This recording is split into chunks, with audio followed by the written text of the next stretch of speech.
Welcome, Sameer. Tell us a little bit about yourself, first of all.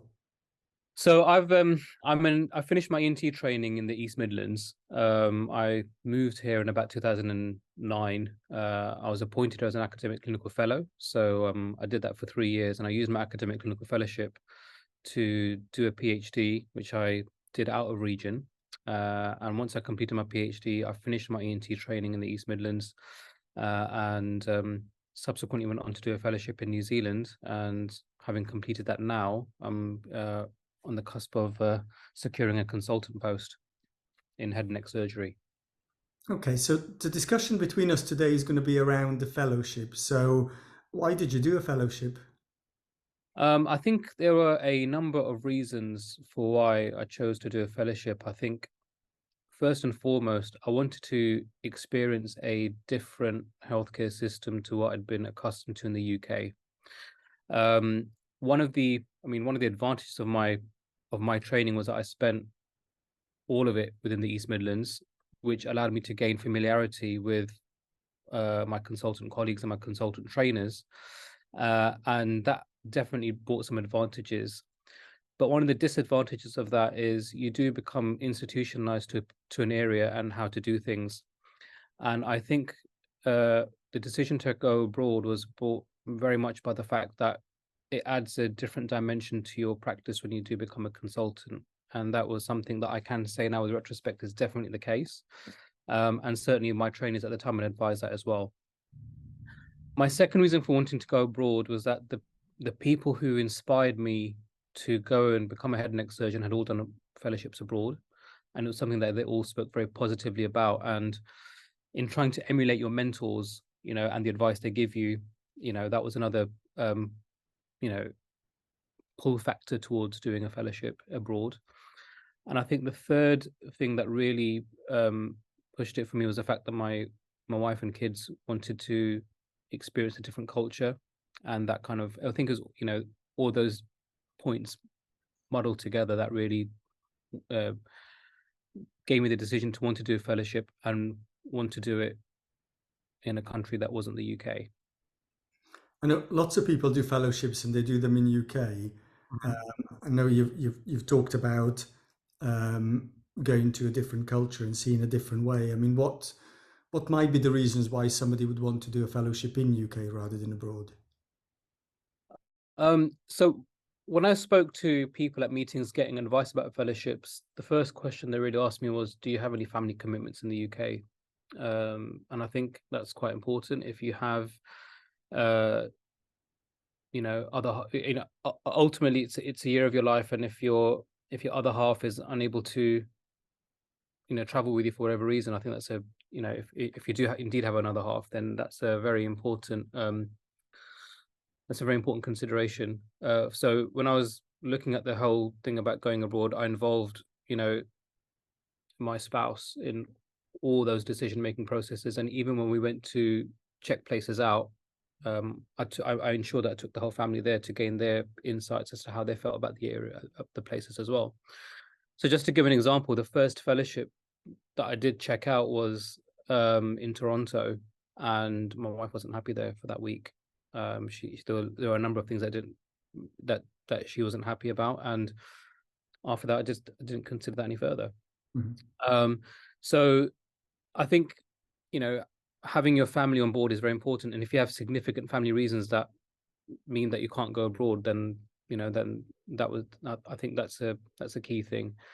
This a second factor I think that may determine whether you do a fellowship in the UK versus abroad. One of my colleagues is a head and neck surgeon in the East Midlands, and he did his fellowship in the institution where he ended up getting a consultant job. And that was because they were kind of teeing him up for a consultant job in that department. And I think if you're in that situation where a department has expressed an interest early as a trainee that they might want you as a consultant over there, and they have a fellowship, it might be worth doing that because you're essentially getting trained up for the job that you're going to be doing for life. So I think those are two, I think those would be the two fundamental reasons in terms of why you may want to do a fellowship in the UK versus going abroad. And obviously, then there's a big financial cost as well to the whole fellowship situation. I know of some fellowships where people don't get paid, and people have gone abroad still to do those fellowships and have come back in significant amounts of debt, but they can afford to do that. And if you can't afford to do, if you can't afford to do that, then that's a significant factor as well. Fellowship is expensive without a shadow of a doubt. Mm. So there's something there. It's not just about the clinical exposure that people get, because you can get good clinical exposure in UK or abroad, or you can get bad clinical exposure in UK and abroad. But it's the whole package of a different culture, different systems, different ways of thinking, different ways of working, balanced with family commitments and costs. Yeah, I mean, one of my mentors, and I'd say one of my heroes really is Pete Comboy in Leicester, and you know, he said to me, "Look, Samir, you're going to get trained wherever you go." So I think it's important to realize that if you go to an institution that has a I think that's the thing. You have to see it. Does an institution have a track record of you know good fellows? So you speak to people who've done that fellowship and then see where they've gone to work afterwards. I think that's really important to help you guide your decision. And fundamentally, if you choose a place like that, and there are plenty of options that have that sort of reputation, you'll get trained if you put the hours in. And this is what Pete Comboy advised me, and certainly that was my experience. Mhm. Um, in terms of that added dimension, so I can speak about my personal experiences here. Going to New Zealand, I saw pathology that I've never seen before.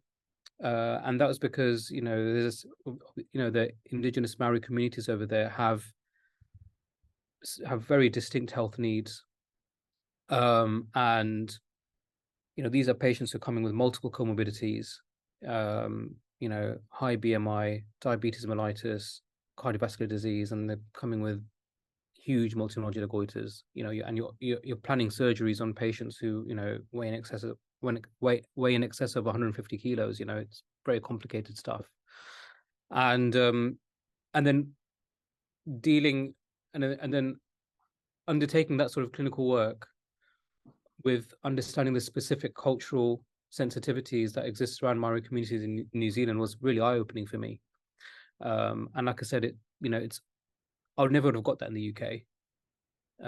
So I think that was a really important thing for me there to sort of experience, and I think one of the big benefits that I got really of going abroad. But I think coming back to your point, I think everyone, no matter where you train, no matter what fellowship you go to, if you go to a decent fellowship, you will get trained. So I think people, for those people who think, okay, I want to do my fellowship in the UK, if you go to a good institution in the UK, and there are plenty, you will get trained. Mhm. Okay. I'm interested in this idea. You mentioned some pockets of very poor health in presumably an otherwise quite modern system. What made you go to a developed country rather than doing a fellowship in a third world country, for example? It's a fantastic question. It's family. Okay. Simply put, I mean, uh, as a head and neck cancer surgeon, where my family is originally from, India and Pakistan. I mean, oral cavity cancers are just endemic over there. Because of the risk factors of betel nut chewing and so forth. There's the workload is humongous. Mm. But the simple reason I didn't go there was because I didn't fancy spending a year without my family. And I've got two boys, one is 10 and one is 7, and we're always going to do fellowship. They'll be going to school over there, and you have to think about, do I want to be sending my children? It's going to be a massive culture shock for them going abroad anyway, but going to a third world country and sending them to school over there, it's probably quite daunting. And also for my wife as well. My wife wouldn't have been happy going there and living there for a year. So I wanted to go. If you're going to do a fellowship in a developed country where you have your so-called creature comforts that you've grown up with and become used to, it just makes it that much more manageable. Ultimately, if you go on fellowship and your family is miserable and you do decide to take a family, then you're not going to enjoy the year.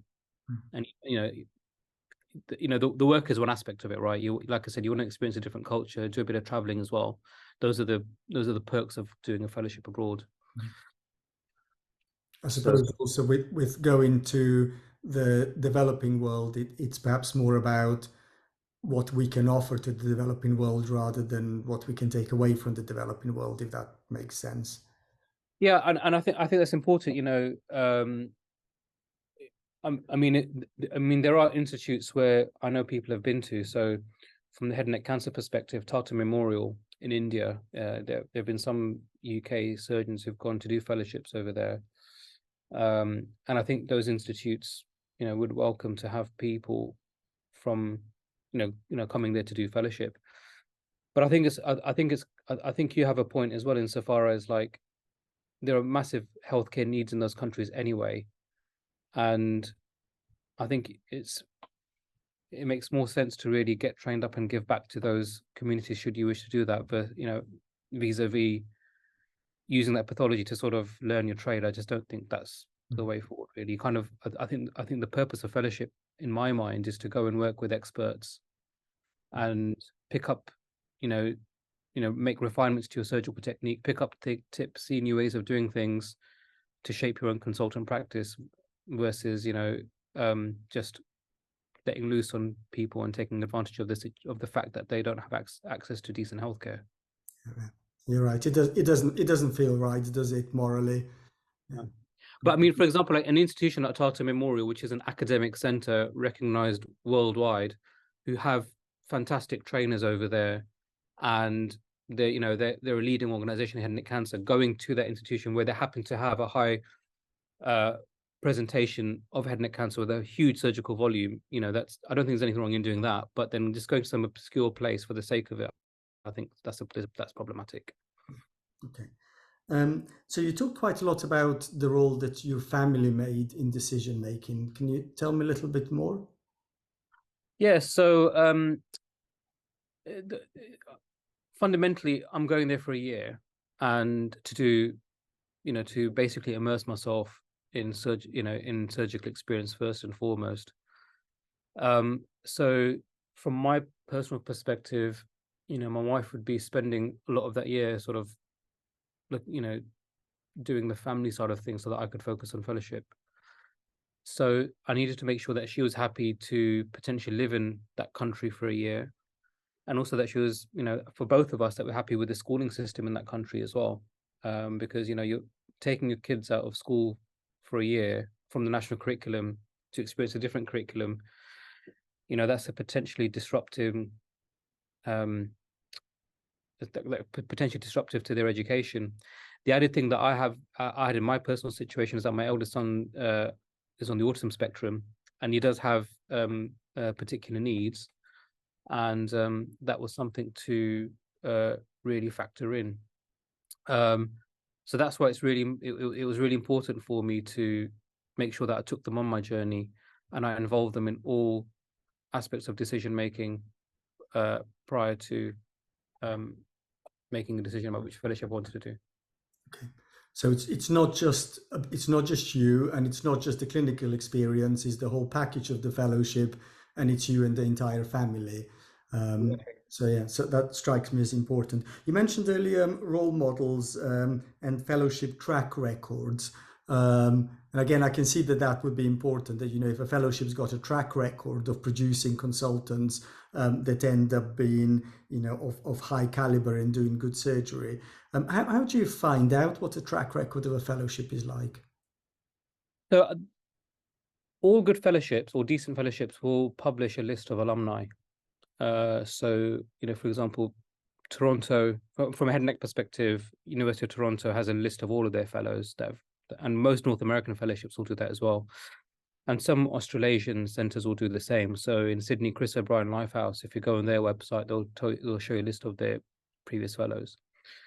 Um, and if they don't do that, you can actually speak to the fellowship director and ask them, well, who's done this fellowship before, and then see what they're doing. So from my perspective, I went and one of my reasons for picking Auckland was that John Chaplin, one of the surgeons over there, has published some fantastic videos of neck dissection and thyroid surgery, which I used as a trainee, and that I just liked his style. And then I also knew that from the UK, Hisham Mahano, who's now president of Barna, had done that fellowship, and then Neil Sharma, who's currently working in Birmingham, had also done that fellowship, both of whom have gone on to become, leaders within their, leaders within the field, or leading surgeons within the field for sure. And then, even from, other people who've gone to do that fellowship were a couple of surgeons from Adelaide who've gone on to train a lot of people in the UK as well. So there's and then people talk on the circuit as well about the nature of the experience that you're going to get as well. So I think that's really what you want to do. You want to look at who's done that fellowship before, where are they working now, and then the other thing you want to do is to speak to the most recent fellow and try to read between the lines of what they're saying. So one of the things you're going to find when you speak to ex-fellows about their fellowship is that they're going to say how amazing the fellowship was. And this can make the decision making that much more difficult. I'm yet to meet someone who've told me that their fellowship was awful. Okay. Because if you are saying a fellowship's awful, you're kind of admitting that your training's not been that great. So everyone's going to tell you how amazing their fellowship was and really talk it up. But you're going to have to sort of read between the lines of what that person is saying to try and figure out, well, is this the right fellowship for me or not?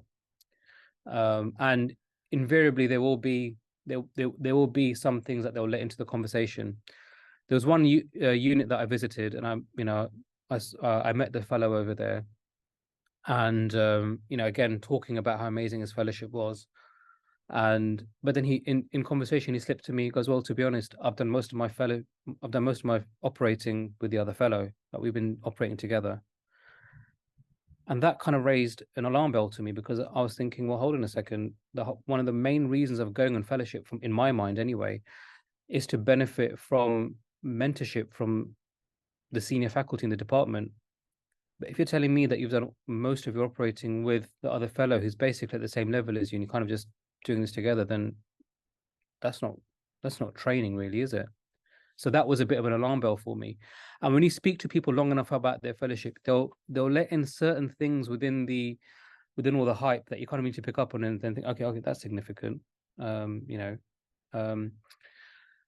can, the other question to ask, which no one can really sort of sugarcoat, is the number of cases they've done. I think that's really important to figure out. So again, I think speaking to ex-fellows is important, but you have to do that with the understanding that there's going to be an element of bias over there, and you have to try and read between the lines. But I think doing that in conjunction with looking at the pedigree of that fellowship through its alumni, and the international reputation that it holds, are three key things really to making the right decision. Are there any other things that help you decide whether it's the right fellowship for you? I think, so a lot of it depends. Okay, so before you go on a fellowship, you have to ask yourself the question, what is it I'm trying to gain out of this fellowship? Okay, I think that's the starting point. So when I'm talking to you and answering these questions to you, I'm talking to it from my intention of what going on a fellowship was, which was to really try and take my surgical skills to that next level. That's what I was really trying to do, to take it to that next level, to become confident in my operating, so that I, just to give me that extra layer of confidence before embarking upon a career as a day one consultant. And my aspirations have always been to be a tertiary level head and neck consultant, and having that year with experts in their field, learning from their experience, having them critique my surgical technique and fine tune it, was what I was really looking for, and thankfully that is what I achieved. But some people, their thing about going on fellowship is purely to experience another culture, do a bit of traveling, and at the same time do a bit of ENT. In my opinion, there is nothing wrong in doing that at all. And the reason for that is because surgical training is tiring. And before committing yourself to the rest of your life with the NHS, this is probably the last opportunity you're going to get to go abroad and do something different for a year.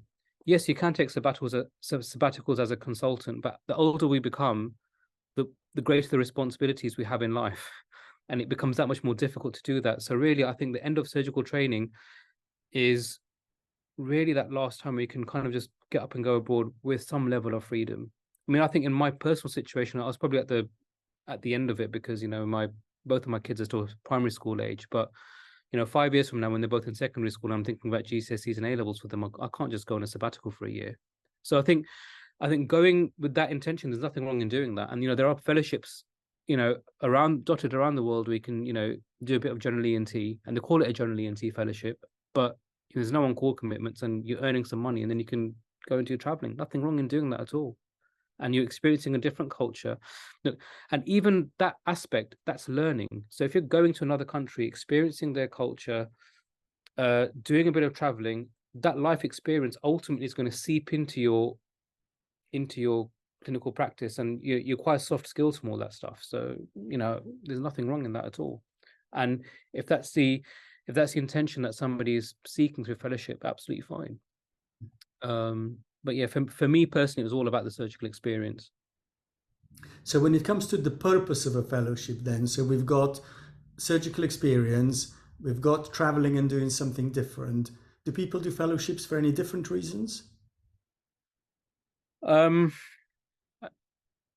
I think one of the reasons people may do a fellowship, and again, I suppose it's a surgical experience thing, but looking at it from a different angle. So you might be happy with where you are surgically at the end of your registrar training, but you want to take your skills to that next level. You want to um, see pathology from a different way, see how to manage clinical problems in a different way, and want to do fellowship for that reason. Another reason you might want to do a fellowship from a training perspective is because you do not have the confidence in the training that the training program has provided you. And there are increasing numbers of trainees that I speak to now when they speak to me about advice in terms of doing a fellowship are asking me for that reason. And I think going on fellowship to try and plug the gaps from your training, I think is problematic. And the reason that's problematic is because when you go into an institution as a fellow, well, certainly my experience in New Zealand was that I was basically a junior consultant over there. So I was, the registrar. I had responsibility over the registrars, and I was the sort of go-between for the registrars and the senior consultants there. And I was making all the decisions about the inpatients.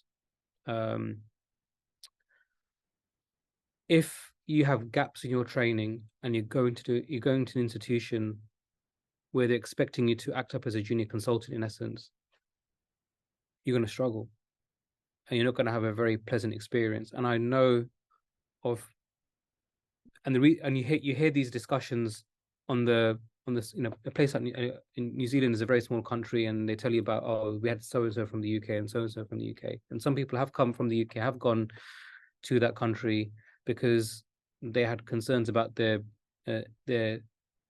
surgical training, and when they went there as a fellow, they didn't leave a very good impression. And I think if you have concerns about your training and you're sort of midway in your training, you need to speak to your TPD about that in the first instance to get that addressed before going on a fellowship. Don't think about just coasting through training and then I'll sort it out. So, on a fellowship, that's the wrong thing to do, and it never works. So that's my, I can't emphasize that strongly enough. Yeah, I would quite support that. And if I think my experience is, 13 years ago now, was before I left, one of the consultant trainers says, "You're ready to be a consultant." And that's what I was told before I went on my fellowship. And when I did my fellowship, I was not a registrar. I wasn't a consultant, but I wasn't a registrar. So, I was in a different category with very different expectations. So I think I think just before you ask the next question, I think that's an important point, because you're talking, just coming back to the whole UK versus, going abroad thing.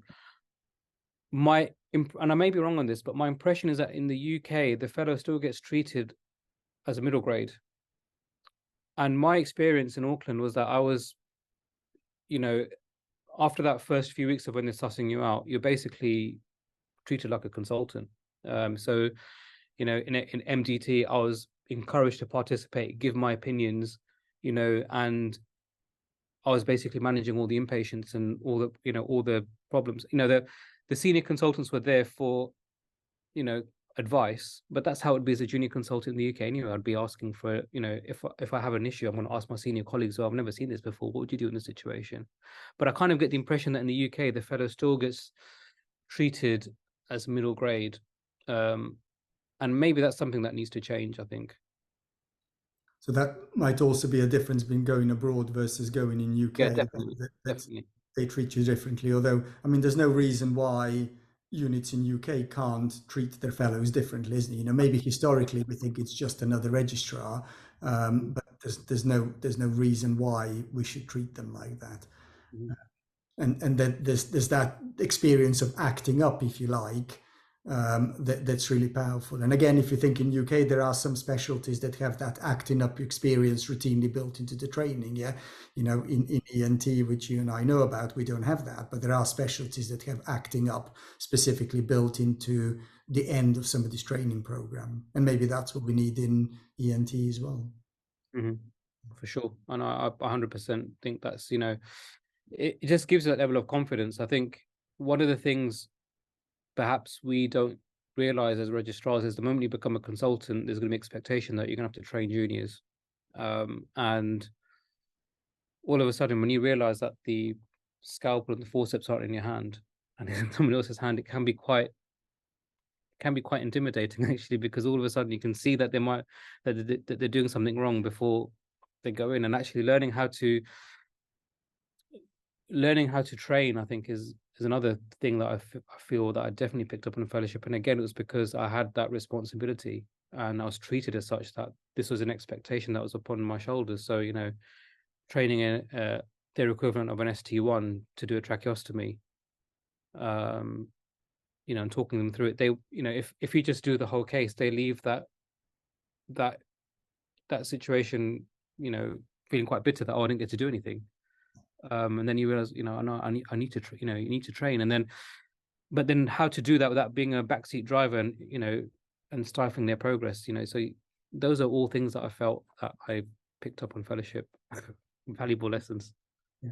Okay, so it's not that you're a registrar and somebody else is registrar and you're doing the same job. Is you're in a different position and you are training the registrars to do the job for the appropriate kinds of circumstances. Absolutely. And you see the thing, this, so again, for the training registrar at this moment in time who wants to go on fellowship to plug gaps in their training, you're going to clash with the registrar there, because you both want to do the same stuff.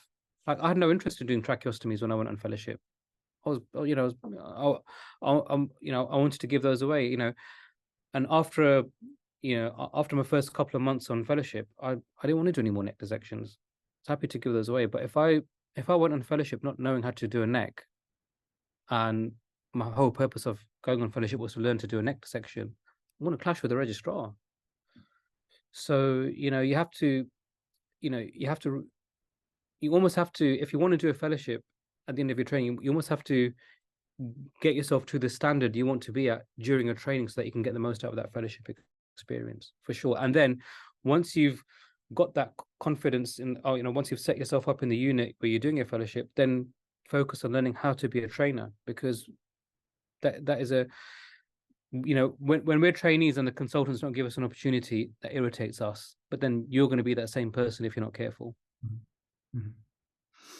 Okay, so we talked about why you might want to do a fellowship and what to take into account. How do you actually secure a fellowship? Right. So to secure a fellowship, once you've identified the unit, if it's a reputable fellowship, you're going to have to make a visit. Okay.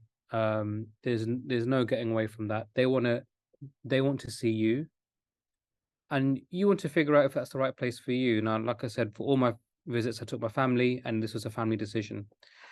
But you need to figure out and ask yourself the question: can I see myself working here for a year? Um, do I think the faculty are going to enable me and support me to taking my skills to that next level. I think that is fundamentally what you're looking to get out of it. And from their perspective, they're trying to see, well, I think there's two questions they're looking at. Can we trust this guy to look after our patients so that we can focus on our private work? Because let's be honest, in most fellowships abroad, there's a lot of private work that the consultants are involved in. And it's in their interest to have a fellow that they can rely upon so that they can focus on that aspect of their work. So that's one of the other questions they're asking. The second question they're asking is he a good guy, or is this, or is he, or is she a nice person? Can we go out for a meal with them and socialize? Because that's winding down from work and having a getting on with your colleagues on that level is equally important. And I think those were the two questions that I felt that were being asked of me every time I went on a visit. But you have to make that visit to show that that you have a commitment, and that's why you have to do as much homework as you possibly can before making these visits. Otherwise, you're going to be spending a lot of money making visits, and then before you know it, you still are none the wiser in terms of where you want to go. I think the other thing as well is that everyone will have a mentor who's done a fellowship abroad who'll be pushing that to them. Use those contacts because they can put in a good word for you. And from the fellowship director's perspective, it's much easier for them to accept someone who's been vetted by one of their ex-fellows versus taking someone completely unknown. I was in a bit of a unique situation insofar as I never visited Auckland because I actually applied for my fellowship during COVID.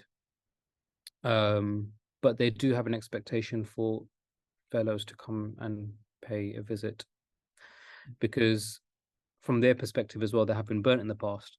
And most, every unit would have had a fellow that hasn't worked out, and it does cause no end of stress.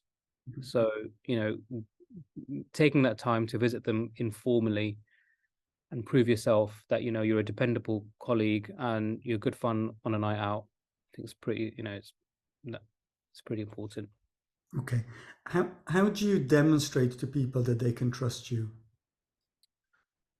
um so I think I think having your CV up to date is important, ensuring that you have good references. I mean, I know it sounds like a no-brainer, but sometimes people put a referee down who doesn't really like them. I don't know why people do that, but people still seem to do it for some reason. Like, if you know that if you work with someone and you know that you don't really get on with them, do not put them as a referee because it's not gonna happen. So make sure you've got referees who can vouch for the fact that you're a dependable colleague. And I think when you go on these fellowship visits, demonstrate that to them. Attend the ward rounds every morning, show an interest in the patients, and try to and once you warm up to the faculty after the first day or two, you could even try and offer some suggestions about how to manage a particular clinical problem. Now, there's a fine line between doing that versus coming across as a smart ass, which you don't want to do on your fellowship. But I think we had a guy who visited Auckland from Northern Ireland, and I mean, the way he played his fellowship visit was amazing. Like, by the end of the week, we literally had felt that he was part of the team. Like, he was coming on the ward rounds every morning. He was asking intelligent questions, and he was even, coming on our coffee breaks and just having, general chit chat with us in between cases, and lots of banter with the bosses as well by the end of the week. And they felt, yeah, he's part of the team. And the moment he flew out, all the bosses said, yeah, he's getting the fellowship. Like, the decision had been made after that week. And then when he interviewed, it was just a formality for HR purposes, So that visit is so important. And I think just that's my top tip, really. When you go on the visit and if you want the fellowship, demonstrate that you fit into the team. Mhm. What's the role of your academic track record when it comes to securing a fellowship? That's an interesting question. What is the role of my academic? So, to be honest with you, I think if I'm totally honest with you, it's just the fact that I've got three letters after my name. Because on the CV, they're looking to, okay, this guy's got a PhD. Okay, I think from their perspective, what it demonstrates is that I've taken 3 years out of my life and I've taken a project from start to finish. And what that demonstrates is that when I take on a task, I'll finish it. Um, I think that's really what it shows. And then, yeah, I suppose there is an element of prestige associated with having a higher degree. I mean, how useful that really is to clinical practice. I mean, Matt, we can probably discuss that in a separate podcast. But there is this perception that you know a PhD stands you outside of above head and shoulders above the crowd, or an MD stands you head and shoulders above the crowd. I think that idea probably does need to change, but we are where we are for this time for this moment in time. But I think for the perspective of the people who appointed me, it was the fact that having a higher degree demonstrates that you can take on a project and finish it. Okay, so once you've secured the fellowship, you're going to move to a new country. You've got to find somewhere to live, somewhere to send your children to, cars, what you're going to eat. So how on earth do you make all of that? Well, Matt, you're talking about children. I know you're very fond of dogs. The fellow took over from me, came with his wife and the dog, and he had to make all these arrangements about bringing his dog from Australia to New Zealand. The vaccinations and all sorts of stuff, right? So there's lots of, my personal situation was my children. So you have to look at who who you're taking with you, and there's lots of stuff to sort out, and he had to keep his dog in quarantine and all of that. There's lots of you know things to consider. Um, so you've got to start early in terms of doing your homework. I think in terms of setting myself up for the fellowship, that whole process took about 9 months. Um, you need to get your qualifications notarized, and that process can take up to about 3 months before you apply for your registration in the host country that you're going to. And then you need to budget accordingly. So I remember doing lots of initiative clinics prior to going on my fellowship because I knew it was going to be expensive, and I did that to buffer myself so that I had some financial stability in those first few weeks. Do my homework about so for me, because the whole thing was about which school my kids are going to go to, I had to find a good schooling area that was close to the hospital. Um, and then find property in those areas. And then you have to budget in terms of how much that property is going to cost you and whether your fellowship salary is going to cover that. So there's lots of things that are interlinked. And yeah, you just have to do a lot of homework in terms of trying to ascertain that stuff. Speak to previous fellows to see what sort of things they did. You may have some people who are doing a different fellowship but going to the same country. And my advice would be to link up with those people sooner rather than later so that you can share experiences. And you have got to be organized. Do not leave this stuff to the last minute. There is nothing worse than being a fellow, landing in your host country, and on day one, you're not ready to work. And it does happen, and it sets the fellowship off on the wrong tone. Because if you're not ready on day one and you're still faffing around 2-3 weeks into your fellowship when you should be working, there's a service gap that you're leaving behind because you've not been proactive enough to get things sorted, and and then when you eventually do start, your trainers are going to be upset with you, and that's not a good way to start. So get everything done so that you're ready to start on day one. From For those who are planning to go to New Zealand, you need to get your MCNZ registration done ASAP. Get your notarization done sooner rather than later. In terms of getting my visas done, Matt, I actually got a immigration advisor to do all of that for me. Now I know that did cost me a little bit more, but I just delegated all of that to them. I didn't have to worry about it. It just made my life so much easier. So if you have the money and you're able to delegate a few things to other people to sort out, then it just makes your life that much easier because you're going to be doing all of this while still tying up your loose ends in the UK. And yeah, just delegate as much as you can, really. Okay. Um, so then you've managed to get yourself into a new country, and you said you kind of need to be ready 9 months in advance. So at what stage does one start thinking about fellowship then? Um, so again, coming back to, my mentor and hero, Pete Conboy, he told me, once you're halfway through your registrar training, that's when you need to start thinking about it if you're going to do a prestigious fellowship abroad. So I went to visit Toronto in my ST5 year. That was just before halfway. And then I visited Brisbane in my ST6 year. I visited a couple of other units in Australia as well, in that same visit. And yeah, so basically ST5, ST6 was when I was really thinking about it. And then, you know, towards the end of ST6, beginning of ST7 was when I'd made my decision that I want to go to Auckland. Uh, I hope people are listening yeah, that is that early. Okay, so what advice would you give to somebody who's in their final year who hasn't got a fellowship sorted? if I'm brutally honest with you, you know, you should have been a bit more organized, really, because the thing is, people think about doing fellowships too late, and uh, you have to understand when you're applying for these posts, it's not just your colleagues in the UK. You've got colleagues in Australia, you've got colleagues in North America, colleagues in South America. They all know about these posts, and they're all looking for that opportunity.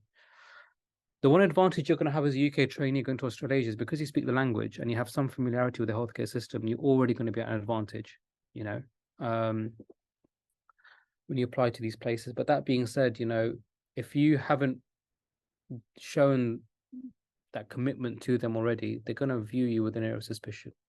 So you got to get everything sorted early, get your fellowship nailed early, as early as you possibly can, because then you're spending the rest of your time sorting out the logistics. You don't want to be applying for fellowships and then sorting out logistics. It's just not going to happen, and it's very unlikely you're going to go to one of the top, international centers, because those places are definitely high in demand.